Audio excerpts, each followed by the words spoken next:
Okay, ngayon nga guys, no?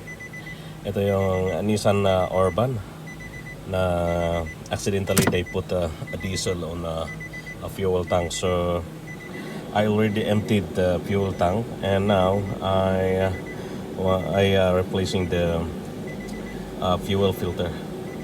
Okay, because the fuel filter is already contaminated, so we need to replace it.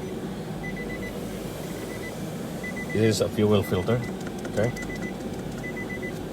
So later, after I replace this filter, I will try to start. Hopefully, fuel injector is not affected or not damaged. Okay. So this is the new fuel filter. Okay guys, nailagay ko na yung filter at saka may pump ko na para pump mo ito. You have to use the pump this thing to remove all the airs inside, and at the same time the fuel will be flown from this